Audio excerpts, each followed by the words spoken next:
جب کلینک سے واپس آ کر کھانے کے بعد میں آرام کرنے کے لیے لیٹ گیا تھا اور اچانک ہڑبڑا کر اٹھ بیٹھنے پر معلوم ہوا کہ میں تو غافل سو رہا تھا۔ یہ کیسا خواب تھا اور پھر بھلا اس سے میرا تعلق ہی کیا تھا؟ یہی سوچتے ہوئے میں نے شعور اور لاشعور کی گتھی کو سلجھاتے ہوئے دوسرے بیڈ پر نظر ڈالی۔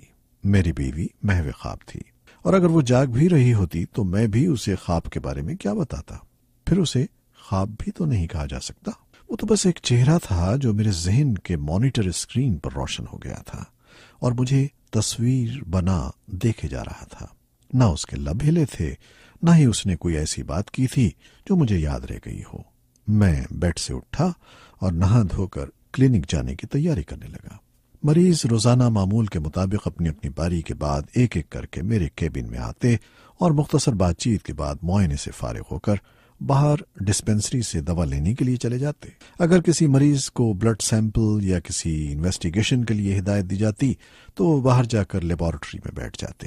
اگر کسی مریض کے ڈرپ لگی ہوتی تو اس کے ہمراہ آنے والا کیبن کے باہر انتظار میں بیٹھا رہتا۔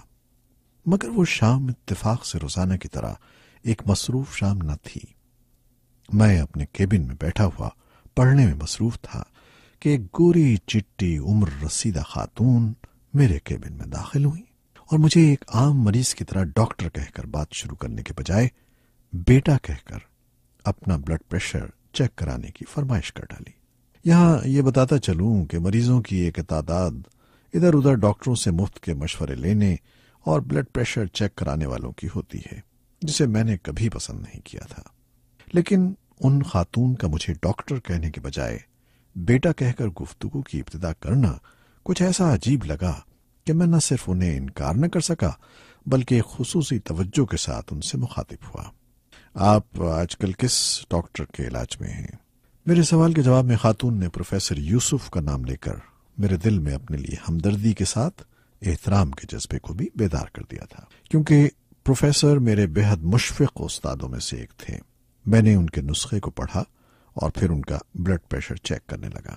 جب میں نے بلڈ پریشر ایپریٹس پر پارے کو نیچے گرتا ہوا دیکھا تو اسٹیتھوسکوپ کو ان کے بازو پر رکھے ہوئے شریانوں میں دوڑتے ہوئے خون سے دل کی دھڑکنوں کا شمار کر رہا تھا، تو اس خاتون نے مجھ سے یہ سوال پوچھ کر میرے اپنے بلڈ پریشر کو آسمان پر پہنچا دیا۔ آپ بشیر ماڈلر سے تو واقف ہوں گے؟ کیا کہا آپ نے؟ بشیر ماڈلر؟ میں نے کانوں سے اسٹیتھوسکوپ کو تقریباً کھینچتے ہوئے پوچھا۔ یہ نام سن کر جیسے میرے جسم کے تمام رونگٹے کھڑے ہو گئے تھے۔ بیٹا، بشیر ماڈلر جو میڈیکل کالج کے ایناٹومی میوزیم میں کام کرتے تھے، ان خاتون نے اپنی طرف سے وضاحت کرتے ہوئے کہا۔ میں جو قصہ سنانے والوں سے دور ایک کونے میں بیٹھا ہوا یہ سب سن رہا تھا، ڈاکٹر صاحب کے منہ سے بشیر ماڈلر کا نام سن کر سکتے میں آ گیا تھا۔ ڈاکٹر صاحب نے کہانی کو آگے بڑھاتے ہوئے کہا، ان خاتون سے بشیر ماڈلر کا نام سن کر مجھے MBBS کا پہلا سال یاد آ گیا تھا، جب طلبہ کو پلاسٹر آف پیرس سے مختلف جسمانی اعضاء کے ماڈل بنانے کو کہا گیا تھا۔ میرے نام جگر کا ماڈل بنانے کا قرعہ فعال نکلا تھا۔ اس سلسلے میں دن میں کئی بار مجھے ایناٹومی میوزیم میں بشیر ماڈلر کے پاس جا کر بیٹھنا پڑتا۔ بشیر صاحب ایناٹومی میوزیم کے انچارج تھے۔ وہ سارا دن ایناٹومی میوزیم کے کونے میں واقع ایک گلاس کیبن میں بیٹھے یا تو انسانی اعضاء کے ماڈل بناتے اور انہیں درست کرنے میں مصروف نظر آتے، یا پھر میوزیم میں رکھی الماریوں میں گلاس کی بڑی بڑی بوتلوں اور جاروں میں سجے انسانی جسم کے مختلف اعضاء کی ترتیب اور صفائی میں گم رہتے۔ بشیر صاحب بے حد کم گو انسان تھے۔ ان کے سر کے سارے بال سفید تھے اور وہ اپنی ناک کی پھرنگ پر موٹے موٹے شیشوں والی اینک لگائے میز پر روشن لیمپ کے نیچے بالکل ایک سائنسداں کی طرح اپنے کام میں منہمک کسی نہ کسی ماڈل کی اصلاح میں مشغول نظر آتے۔ ان کے کیبن میں پہنچتے ہی سانس میں پلاسٹر آف پیرس کی مہک داخل ہو جاتی۔ میں بھلا کیسے انہیں بھول سکتا تھا؟ لیکن فرسٹ ایئر پاس کرنے کے بعد ایناٹومی میوزیم جانا کبھی کبھار کی بات ہو گیا۔ آخری سال تک پہنچتے ہوئے سلسلہ تاوقتے کے باہر سے آنے والے کسی مہمان دوست کو ایناٹومی میوزیم دکھانا مقصود نہ ہوتا، قصہ پاری نہ بن گیا۔ اس طرح دوران تعلیم 5 برس کے عرصے میں بشیر صاحب سے میں زیادہ سے زیادہ 10-12 مرتبہ ملا ہوں گا، اور بس۔ MBBS پاس کیا اور اس کے بعد پریکٹس شروع ہوئے بھی 10 برس گزر چکے تھے۔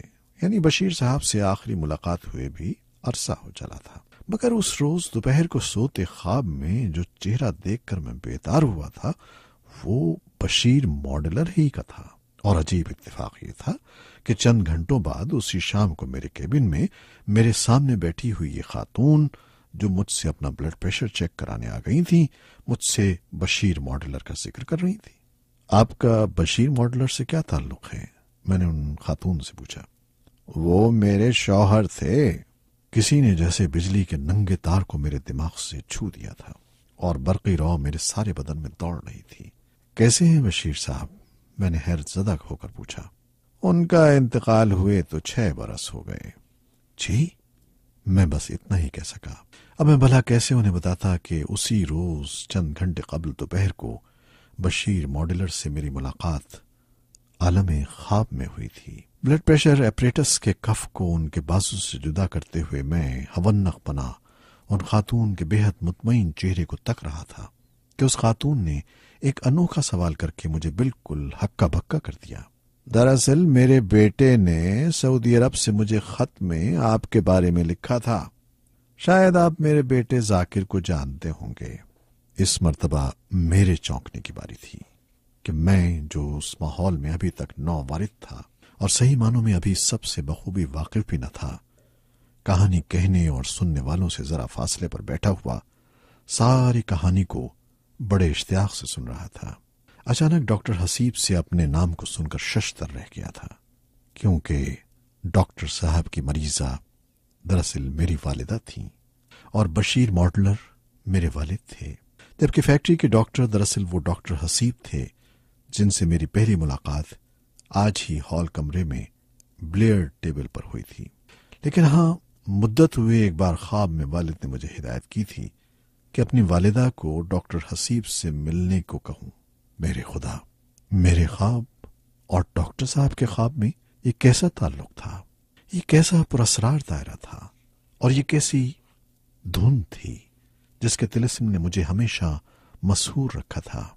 آج تک میں خود کبھی اپنے خواب کو نہ سمجھ سکا تھا، اور آج اس خواب کو دیکھے ہوئے برسوں بعد اتفاقی طور پر یہاں ان لوگوں کے درمیان اس کہانی نے مجھ پر اسرار کی ایک نئی دنیا کے در وا کر دیے تھے۔ ڈاکٹر صاحب، آپ کو اس ضمن میں تحقیق کرنی چاہیے تھی۔ انجینئر احمد خان نے ہال میں پھیلے ہوئے سکوت کو توڑا۔ کتنا اچھا ہوتا اگر ان خاتون سے آپ کا تعلق دوبارہ قائم ہو سکتا۔ سننے والوں میں سے کسی اور صاحب نے، جو میرے لیے اجنبی تھے، بات کو آگے بڑھایا۔ وہ مریضہ ہی کبھی دوبارہ میرے پاس نہ آئیں۔ ہاں، اگر ان سے کبھی میری ایک اور ملاقات ہو جاتی تو ممکن ہے اس سلسلے میں کسی ثبوت کے فراہم ہونے کی کوئی سبیل بن جاتی۔ مجھے تو اب بھی بشیر ماڈلر اگر کبھی یاد آ جاتے ہیں تو میں ایک ناقابل بیان کیفیت سے دوچار ہو جاتا ہوں۔ ایک انجانا خوف میرے پورے وجود کو اپنی گرفت میں لے لیتا ہے، جس سے میں پسینے پسینے ہو جاتا ہوں۔ بظاہر ایک بے حد ہی مختصر اور واجبی سے تعلق کے باوجود یہ سارا سلسلہ آخر کس ماورائی رموز سے منسلک تھا؟ یہ سب ہمیشہ میری سمجھ سے بالاتر ہے۔ سامعین کہانی کے سحر میں گم تھے۔ ڈاکٹر حسیب کہانی سنا چکنے کے بعد اپنے پائپ میں تمباکو بھر رہے تھے، اور میں اس سوچ میں غلطاؤں پیچھا تھا کہ بشیر ماڈلر یعنی میرے والد کا میرے خواب میں دکھائی دینا تو منطقی لگتا ہے، لیکن ان کا ڈاکٹر حسیب کے خواب میں نظر آنا اور پھر اسی شام کچھ گھنٹوں کے وقفے کے بعد میری والدہ کا ڈاکٹر حسیب ہی کے کلینک میں پہنچ جانا، آخر یہ سب کیا تھا؟